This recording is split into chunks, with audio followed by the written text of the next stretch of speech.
So what's it like being a lefty Bitcoiner? It's funny. Huddle last night was like, "Hey, Junseth, I found you a progressive from Massachusetts." Last night.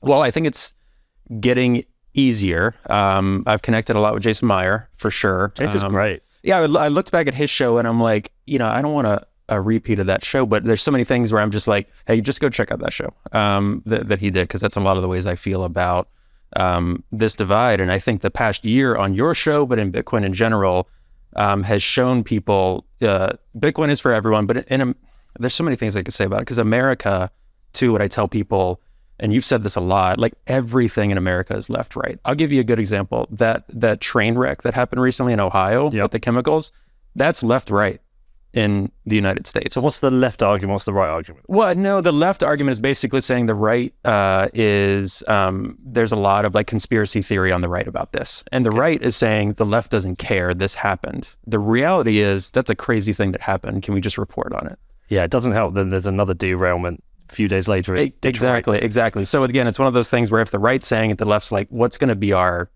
opposing point to it? But then again, you have mass shootings in this country and the right is mum about it and the left is talking. So every issue, there's going to be something. But you need guns to protect yourself from an authoritarian government. Right. I've heard that. I think personally, someone else talked about that last night too. It was interesting. Jinsan brought it up. Yeah. No. Look, if you want your guns, have your guns. That's how I feel. What's his name? The fucking comedian got it best. Google him. Australian comedian, guns. You've never seen this guy? No, I almost thought you said, I feel like Jim Gaffigan. Yeah, Jim Jeffries. You've seen this? Okay. He sounds familiar. You've never seen this? I don't think so. Oh my God, you have to see this. So this guy talks about guns and he's like, look, I accept your Second Amendment rights to protect yourself. I accept that.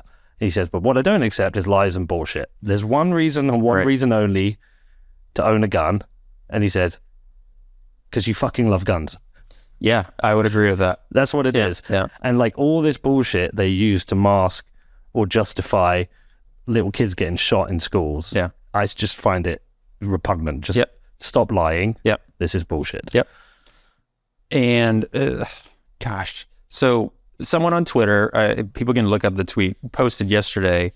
I felt really strong about this. They posted a picture of a hardware wallet and they said, I never understand Bitcoiners who don't like guns. That was the post. And then Anita, I'm blanking on her last name. Yes, Anita Posh. Dan Hell tweeted it, I think. Yes, Dan Hell tweeted it. Was it Dan Hell tweet? Yeah. Well, Dan likes guns. So, which I'm fine with. I'm definitely in the, I'm more of like, when I think about myself in progressivism, I'm still definitely like libertarian leaning progressive, where I'm just like, you guys can do whatever you want. But when you start conflating guns with Bitcoin, you're going to turn people off. And that's what I've talked to a few people on the right about. I'm like, listen, I have a lot of respect for you. And like, because I'm into Bitcoin, I can look past your bullshit, but some people who aren't into it associate it. And my wife and I talk about this all the time. And a lot of my friends, like, I know they would associate it with Ted Cruz, with guns, and that's the problem. So it's just that difference where I'm like, I don't personally care what you do with that, but conflating that, and Anita pointed it out, and she's like, luckily, you don't have to like guns to be into Bitcoin.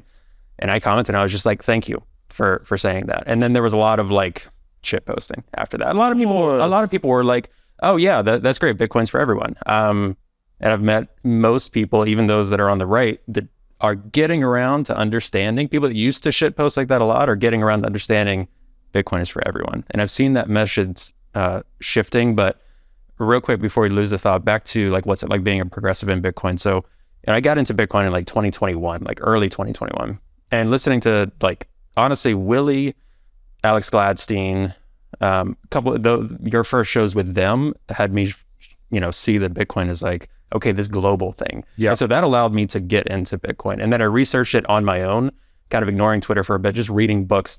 Then I got back on Twitter and one of my first like encounters with someone big, I was probably like 4 or 5 months into Bitcoins with Saifedean.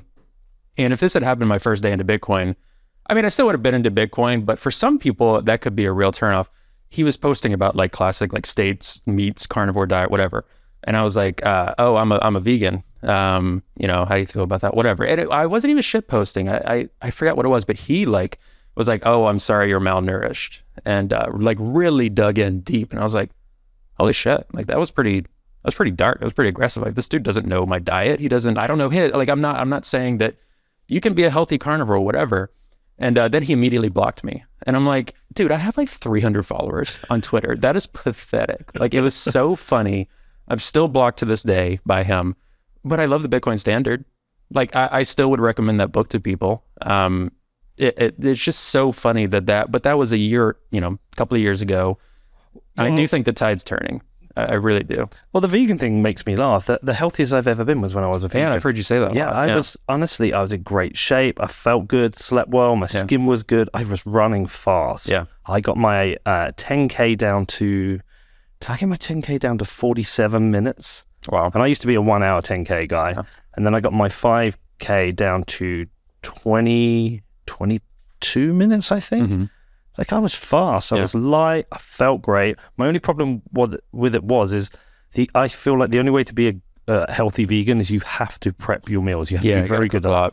If you're eating out and eating for you guys, it's tough. I mean, going around and doing it. In New York, it's a bit easier, but even where I'm at in Boston, it can be tough. Yeah, and that's what happened that first year when I made all my meals. I was super healthy, great. And then when I went back to work, I just struggled with it. Yeah. I often think of going back though. I felt so fucking good. Yeah. I mean, Rich Roll was there last night. Do you know Rich? So I know of Rich. That was really cool when you said that. I was like, because I knew of Rich before. Like I know of him. I didn't like dive in deep or anything, but that was way before Bitcoin. And so seeing him there, I'm like, oh, this is crazy. It's probably crazy for you too. Like, well, I mean, he's the guy who got me into Bitcoin.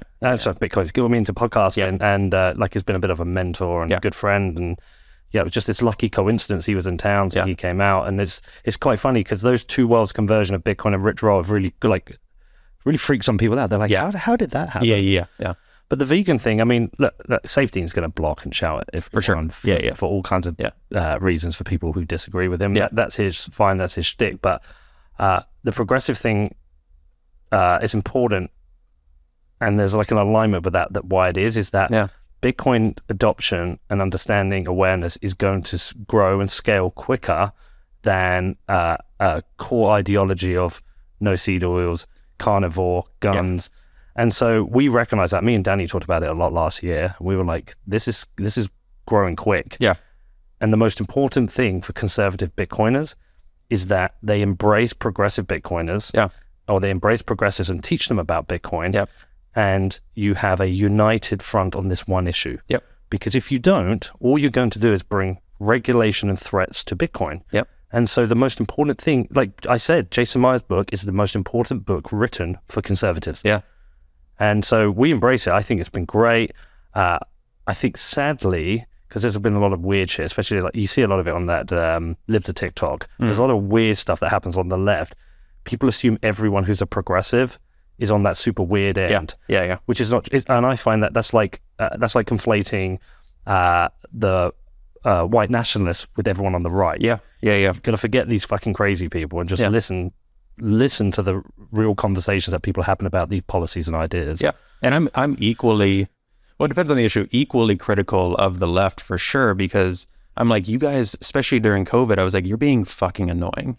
Like you're being really annoying, and you're actually drawing people to those fringe groups because of how annoying you're being on policies that shouldn't have been enacted, or like more totalitarian leaning, we want the government to be in every aspect of your lives. Like that's not, and I'm progressive not in that way, but a lot of people just don't think about it.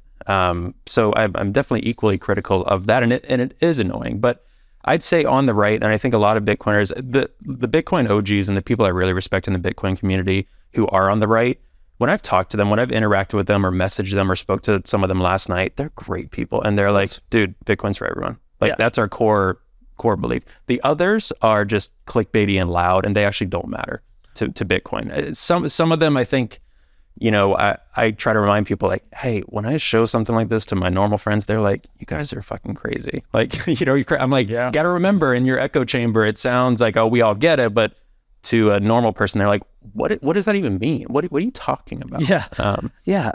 Guys, you need to check out this new decentralized form of money that's out of state control. It's going to be really good, because that means the government can't touch money. Yeah. And you don't want the government in your money, because the government, they're really fucking bad at managing money. So basically, we're going to run all these machines all around the world, and they're going to do this thing called mining and build this blockchain so we can spend this money. Right. Like, what? Yeah. What the fuck did you just say? Like back up, like to, I mean, think about it. Like how long did it take you, or how long did it take me or others? And who said it recently? Maybe it was Troy said something about like, you don't have to understand, but like you're always going to be learning something new about Bitcoin. Like, even me just being in it 2 years, I just started to grasp on the concept maybe a year in after reading a lot.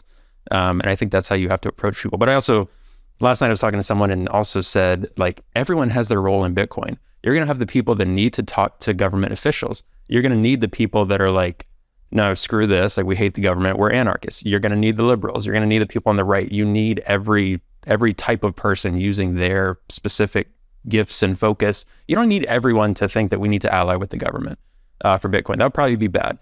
But also, you can't have everyone being like, screw the state. We need to end the government, anarchy now, and Bitcoin only. You need that depth, and that's what we're seeing more. And I think getting those voices out there is really important.